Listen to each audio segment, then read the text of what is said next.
Welcome to this explainer. Today, we're doing something absolutely incredible. We are going to look under the hood of general relativity to demystify the Einstein field equations. We'll be taking some seriously intimidating math and translating it into deep physical intuition. I am so excited to guide you through this because honestly, seeing how these equations are built from the ground up is literally one of the most beautiful journeys in all of physics. All right, let's just jump right in with what Einstein himself later called his happiest thought.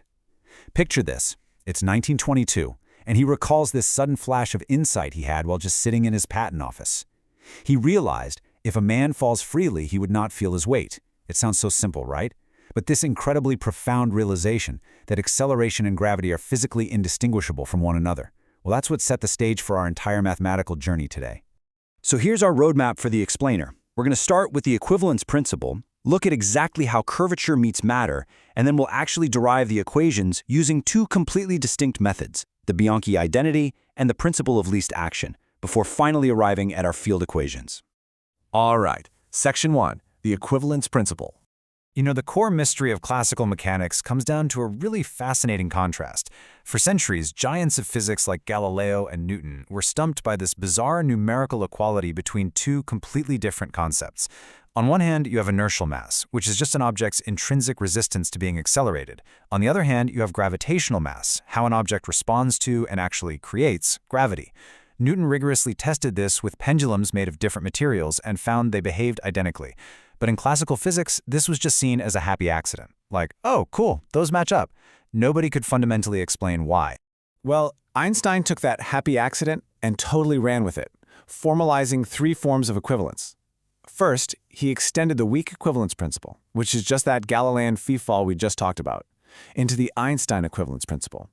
This boldly stated that all local non-gravitational experiments have the exact same outcomes regardless of your relative velocity.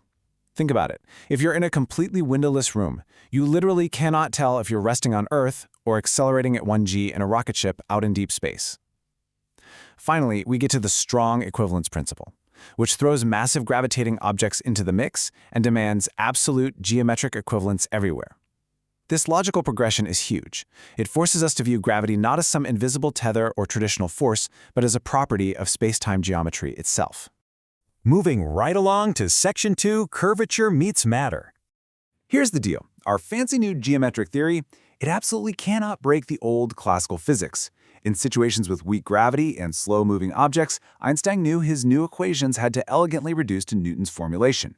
Specifically, they must reduce to Poisson's equation, which is the classical way of relating Newtonian gravitational potential to mass density.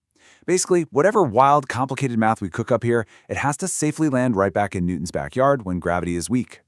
Okay, so to actually build this new equation, we need math that just doesn't care about your point of view.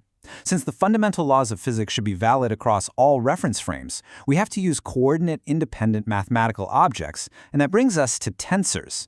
If you're new to tensors, just think of them as mathematical containers. They're built to hold physical laws consistently, no matter how incredibly fast you're moving or how violently space is curving around you. And this perfectly illustrates our ultimate quest. We need an equation where the left side perfectly balances out the right side. Over on the right, we've got the energy-momentum tensor. That's all the energy, mass, and momentum in any given region. Because that's a two-index tensor, the left side, which represents the geometry and curvature of spacetime, has to be a two-index curvature tensor as well. It's a cosmic dance. Mass tells spacetime how to curve, and spacetime tells mass how to move. Now, we just have to find the exact mathematical expressions to fill in these two columns. Let's get into the math. Section 3, Method 1, using the Bianchi identity.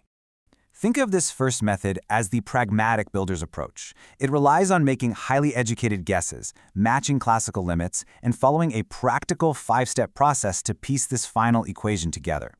First, we assume a curvature-matter relation. Then we hunt for a divergence-free tensor, take the Newtonian limit to nail down our constants, and finally, add in the cosmological constant. Let's see how this actually works in practice. Remember the right side of our equation, the energy and momentum? Well, that is locally conserved in our universe. Things don't just magically disappear. Mathematically, that means its divergence is strictly zero. Because of that, we need a mathematical object on the left side that is also absolutely guaranteed to have zero divergence.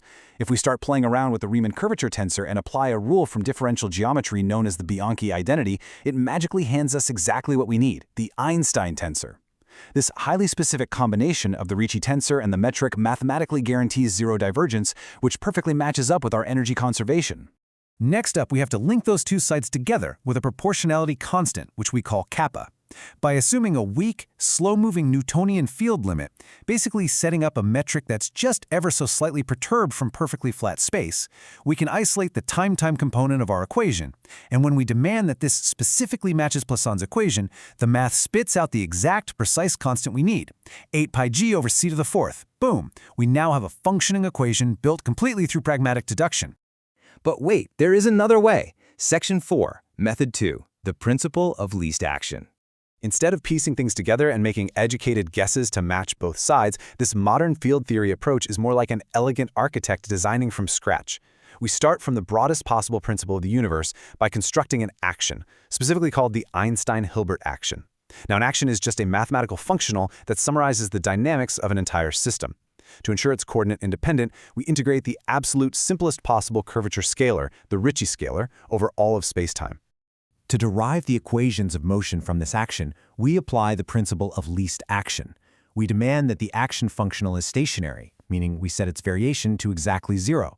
From there, we systematically calculate the variations of the matter action, the metric determinant, and the Ricci scalar. It sounds super technical, but conceptually, it's essentially asking the universe, hey, what is the absolute most efficient path for spacetime to take? And here is where it gets really, really cool.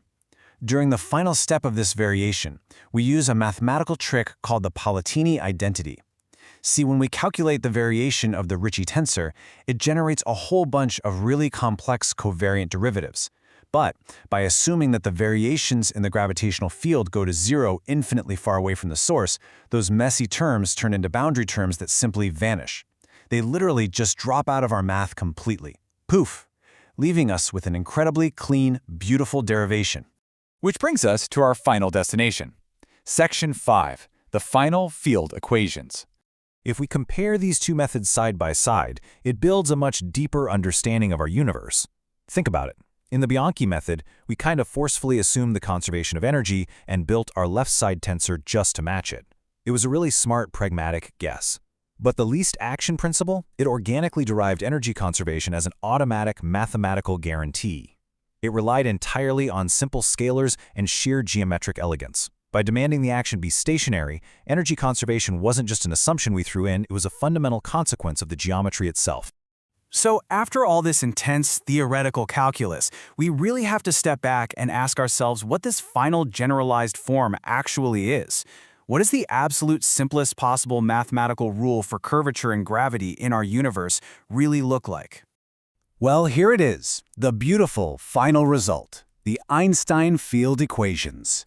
Ultimately, what this entire complex derivation proves is that the fundamental geometry of the universe is perfectly, flawlessly proportional to the matter and energy inside it.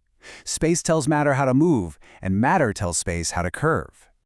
I want to leave you with one final, incredibly profound thought to wrap up this explainer. Deriving the field equations with the action principle automatically guarantees local energy momentum conservation.